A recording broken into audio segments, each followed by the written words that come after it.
আসসালামু আলাইকুম। বাংলা সংবাদে সবাইকে স্বাগত জানাচ্ছি আসিফুর রহমান সাগর। শুরুতেই সংবাদ শিরোনাম। ইন্না লিল্লাহ। আবারও মধ্যপ্রাচ্যে তৃতীয় বিশ্বযুদ্ধ চলছে। জায়নবাদীদের কোনোভাবেই ছাড় দিচ্ছে না ইরানের ইসলামী বিপ্লবী গার্ড বাহিনীর সদস্যরা। তারা দখলদার ইসরায়েলি বাহিনীকে লেবাননের সশস্ত্র গোষ্ঠী হিজবুল্লাহদের দিয়ে আক্রমণ চালিয়ে একরকম ধ্বংসস্তূপে পরিণত করেছে। পরিস্থিতি যতই সময় যাচ্ছে আরও জটিল আকার ধারণ করছে। ইরানের বিরুদ্ধে যুদ্ধ করতে এসে মার্কিন যুক্তরাষ্ট্র হাড়ে হাড়ে টের পেয়েছে তারা কত বড় ভুল করেছে। এই মুহূর্তে তাই পাকিস্তানের হাতে পায়ে ধরে তারা যুদ্ধবিরতি করানোর অনেক প্রচেষ্টা চালিয়ে যাচ্ছে। কিন্তু ইরানের পক্ষ থেকে জানানো হয়েছে যে তারা যে 10টি দফা দিয়েছে এই 10 দফার মধ্য থেকে একটি দফায়ও তারা বিরত হবে না এবং সবকিছু আসলে ধ্বংসস্তূপে পরিণত করা হবে। পুরো মধ্যপ্রাচ্য জুড়ে যে ধরনের সংঘাতময় পরিস্থিতি জায়নবাদীরা শুরু করেছে এটি আসলে কোনোভাবেই কাম্য হতে পারে না। পরিস্থিতি আরও দিনকে দিন খারাপ আকার ধারণ করছে বলে ইতিমধ্যে জানা যাচ্ছে। পরিস্থিতি খুবই খারাপের দিকে চলছে হামলার পর হামলা। আর এই মুহূর্তে আমাদের হাতে এসে পৌঁছেছে এই যুদ্ধের সর্বশেষ গুরুত্বপূর্ণ সবথেকে তাজা আপডেট সংবাদ আপনাদের জানিয়ে দিব।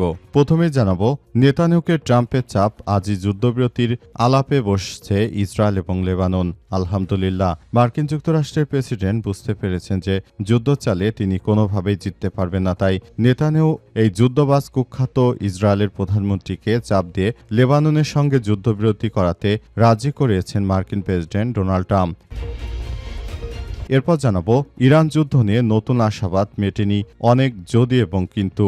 ইরানের সঙ্গে চলা ইসরায়েল ও যুক্তরাষ্ট্রের সংঘাত শেষ হওয়ার সম্ভাবনা জোরালো হয়েছে। তবে তেহরানের পারমাণবিক কর্মসূচি নিয়ে ঘোলাটে অবস্থা রয়েছে। আজ কূটনৈতিক সূত্রের বরাতে এই তথ্য জানিয়েছে বার্তা সংস্থা রয়টার্স। আজ একজন গুরুত্বপূর্ণ পাকিস্তানি মধ্যস্থতাকারী জটিল সংকটগুলোকে অগ্রগতি হচ্ছে দাবি করা হয়েছে। তবে ইরান স্পষ্ট জানিয়েছে যে পারমাণবিক কর্মসূচি ভবিষ্যৎ এখনও অমীমাংসিত রয়ে গেছে। এদিকে চুক্তি না হলে আবার যুদ্ধ, ইরানকে হুঁশিয়ারি যুক্তরাষ্ট্রের। ইরানকে ঘিরে উত্তেজনার মধ্যে যুক্তরাষ্ট্র আবারও কঠোর অবস্থান নিয়েছে। চুক্তিতে না এলে আবার যুদ্ধ শুরুর হুঁশিয়ারি দিয়েছে মার্কিন প্রতিরক্ষা মন্ত্রী পিট হেগসেথ। একই সঙ্গে হরমুজ প্রণালীতে নিয়ন্ত্রণের দাবি এবং নৌ অবরোধ চালিয়ে যাওয়ার ঘোষণা দেওয়া হয়েছে। সব মিলে পরিস্থিতি নতুন করে সংঘাতের দিকে এগিয়ে যাচ্ছে বলে আশঙ্কা করা হচ্ছে।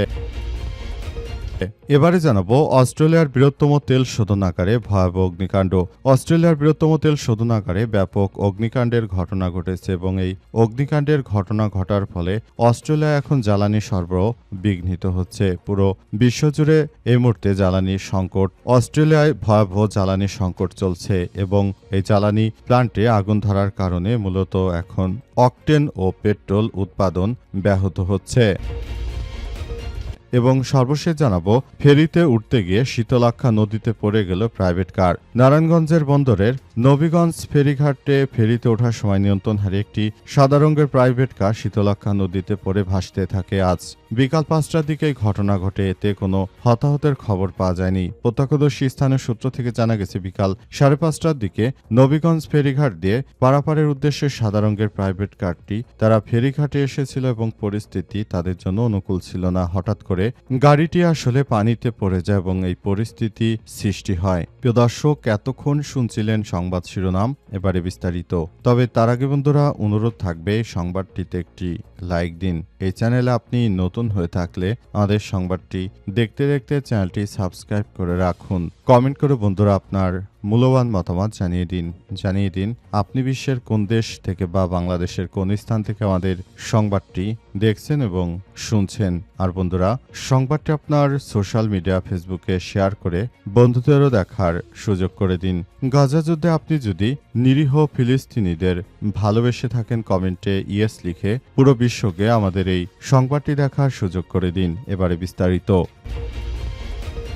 নেতানিয়াহুকে ট্রাম্পের চাপ, আজই যুদ্ধবিরতির আলাপে বসছে ইসরায়েল লেবানন। চলমান সংঘাত নিয়ে লেবাননের প্রেসিডেন্ট জোসেফ আউনের সঙ্গে আজ ফোনালাপ করবেন ইসরায়েলের প্রধানমন্ত্রী বেঞ্জামিন নেতানিয়াহু। তার মন্ত্রিসভার নিরাপত্তা বিষয়ক সদস্যরা গামলিয়েল ইসরায়েলি আর্মি রেডিওকে তথ্য নিশ্চিত করেছে বলে জানা গেছে। সামাজিক যোগাযোগ মাধ্যমে মার্কিন প্রেসিডেন্ট ডোনাল্ড ট্রাম্পের করা একটি পোস্টে কয়েক ঘণ্টা পর গামলিয়েল এমন তথ্য দিয়েছে। আজ ট্রুথ সোশ্যালে দেওয়া ট্রাম্পের একটি পোস্টে লিখেছেন, ইসরায়েল ও লেবাননের নেতারা বৃহস্পতিবার আলোচনা করবে। গামলিয়েল ঘোষণা দেওয়ার আগে লেবাননের প্রেসিডেন্টের কার্যালয়ের একজন কর্মকর্তারা বৃহস্পতিবার বিবিসিকে জানিয়েছে যে ইসরায়েলের সঙ্গে কোনো যোগাযোগের বিষয়ে তারা কিছুই জানে না। ফোনালাপ নিয়ে ইসরায়েলি কর্তৃপক্ষ বক্তব্যের পর লেবানিজ গণমাধ্যম আল জাদিদের বরাত দিয়ে একটি প্রতিবেদন প্রকাশ করা হয়েছে, the Times of Israel TOI। এতে বলা হয়েছে যে ইসরায়েলি প্রধানমন্ত্রী বেঞ্জামিন নেতানিয়াহু, লেবাননের প্রেসিডেন্ট জোসেফ আউন এবং মার্কিন পররাষ্ট্রমন্ত্রী মার্কো রুবিওর মধ্যে ত্রিপক্ষীয় ফোনালাপের আয়োজন তোড়জোড় চলছে। প্রতিবেদন অনুযায়ী ওই ফোনালাপের মূল বিষয়গুলো হতে পারে দুই দেশের মধ্যে একটি কার্যকর যুদ্ধবিরতি শুরু করা, এছাড়াও একটি স্থায়ী চুক্তিতে পৌঁছানোর লক্ষ্যে কিছু পদক্ষেপ বাস্তবায়নের প্রক্রিয়া শুরুর বিষয়ে আলোচনা হতে পারে বলে তারা ইতিমধ্যেই নিশ্চিত করেছে এবং তারা চায় যে যুদ্ধবিরতি কার্যকর হোক। বিশেষ করে মার্কিন প্রেসিডেন্ট ডোনাল্ড ট্রাম্প, তিনি যখন ইরানের কাছে ধরাশায়ী হয়েছেন, এই মুহূর্তে তিনি আসলে যুদ্ধবিরতি করার জন্য পাগল হয়ে গেছেন, কারণ যুক্তরাষ্ট্রের অর্থনীতি ইতিমধ্যেই ধসে পড়েছে এবং যুক্তরাষ্ট্র এখন চায় যে কোনো মূল্যে তারা ইরানের সঙ্গে যুদ্ধবিরতি করবে এবং লেবাননের সঙ্গেও ইসরায়েল যেন যুদ্ধবিরতি করার জন্য নেতানিয়াহুকে তিনি প্রেশারাইজ করার পরই নেতানিয়াহু যুদ্ধবিরতি করতে লেবাননের সঙ্গে তিনি আজ কথা বলবেন বলে এমন তথ্য জানা গেছে। ইরান যুদ্ধ নিয়ে নতুন আশাবাদ মেটেনি অনেক যদি এবং কিন্তু। ইরানের সঙ্গে চলমান ইসরায়েলের যুদ্ধ নিয়ে যে ধরনের কার্যক্রম চলছে, এতে মনে হচ্ছে যে যুদ্ধ খুব সহজেই থেমে যাবে, কিন্তু প্রকৃতপক্ষে যুদ্ধ থামার কোনো কথাই শোনা যাচ্ছে না। পরিস্থিতি আসলে ধীরে ধীরে আরও দীর্ঘায়িত হচ্ছে এবং পরিস্থিতি খুবই খারাপের দিকে চলে যেতে পারে। ইরান যুদ্ধ এখন মার্কিন যুক্তরাষ্ট্রের জন্য একটি বোঝা হয়ে দাঁড়িয়েছে। মার্কিন যুক্তরাষ্ট্রের প্রেসিডেন্ট ডোনাল্ড ট্রাম্প, তিনি শুরু থেকে ইরানকে হুমকি ধামকি দিলেও ধীরে ধীরে তিনি বাস্তবতা বুঝতে শুরু করেছেন। তিনি এখন আর আগের মতো কোনো হুমকি ধামকি দেন না। এখন তিনি শুধুমাত্র কিভাবে আসলে ইরানকে এই যুদ্ধ থেকে থামানো যায় সব বিষয় নিয়ে তিনি কাজ করার চেষ্টা করছেন। এজন্য তিনি পাকিস্তানের ট্রাম্প কার্ড খেলে পাকিস্তানকে দিয়ে মূলত এই যুদ্ধবিরতি করাতে চান। তার উদ্দেশ্য হচ্ছে এই যুদ্ধ যেন দ্রুততম সময়ের মধ্যে থেমে যায়। কিন্তু পাকিস্তান এর পক্ষ থেকে যতবারই মার্কিন যুক্তরাষ্ট্রের কাছে আসলে এই যুদ্ধবিরতির মার্কিন যুক্তরাষ্ট্রের পক্ষ থেকে যুদ্ধবিরতির বিষয়টি নিয়ে কথাবার্তা বলা হচ্ছিল, আসলে ততই পরিস্থিতি আরও জটিল আকার ধারণ করছিল। সবকিছু ধীরে ধীরে আসলে ধ্বংসস্তূপে পরিণত হচ্ছে এবং পরিস্থিতি এতটাই জটিল আকার ধারণ করেছে যে মার্কিন যুক্তরাষ্ট্র এখন চাইলে কোনো কিছু করতে পারছে না। পুরোপুরি ধরাশায়ী হয়েছে তারা ইরানের কাছে। তারা শুরু থেকে এ পর্যন্ত আসলে যে কার্যক্রম তারা হাতে নিয়েছিল এবং তারা মনে করেছিল সবকিছু হয়তো খুব সহজেই হয়ে যাবে, কিন্তু বাস্তবতা অনেক কঠিন। ট্রাম্প এখন হারে হারে টের পাচ্ছে যে এই যুদ্ধ শুরু করে তিনি কতটা ভুল করেছেন। ইতিমধ্যে মার্কিন যুক্তরাষ্ট্রের ডলারের আধিপত্য একদম মাটির সঙ্গে মিশে যাচ্ছে। পরিস্থিতি এতটাই তীব্র থেকে তীব্র আকার ধারণ করছে যে সবকিছুর জন্য এখন জায়নবাদী, ইহুদিবাদী, ইসরায়েলিরা তারা পুরোপুরি দায়ী এবং এই পরিস্থিতি আরও জটিল আকার ধারণ করছে। চুক্তি না হলে আবারও যুদ্ধ, ইরানকে হুঁশিয়ারি মার্কিন যুক্তরাষ্ট্রের। মার্কিন যুক্তরাষ্ট্র এবং ইরানের মধ্যে যদি চুক্তি না হয় তাহলে আবারও যুদ্ধ শুরু হবে বলে মার্কিন যুক্তরাষ্ট্রের পক্ষ থেকে হুঁশিয়ারি দেওয়া হয়েছে। মার্কিন যুক্তরাষ্ট্রের যুদ্ধমন্ত্রী বা প্রতিরক্ষা মন্ত্রী পিট হেগসেথ এমন উদ্ভট ও পাগলের প্রলাপ বকেছেন। তিনি জানিয়েছেন যে আমরা ইরানের বিরুদ্ধে যুদ্ধ চালানোর জন্য প্রস্তুতি নিচ্ছি। যদি ইরান আমাদের জন্য কার্যক্রমগুলো না চালায়, ইরান যদি আমাদেরকে ছাড় না দেয়, তাহলে ভবিষ্যতে আমরা ইরানকে কোনোভাবেই ছাড় দেব না বলে তিনি নিশ্চিত করেছেন। এবং তিনি আরও জানান যে পুরোপুরি মধ্যপ্রাচ্য জুড়ে যে ধরনের সংঘর্ষ এবং যে পরিস্থিতির সৃষ্টি হয়েছে, এতে করে দখলদার ইসরায়েলি বাহিনী এবং মার্কিন যুক্তরাষ্ট্র চরমভাবে ফেঁসে গেছে।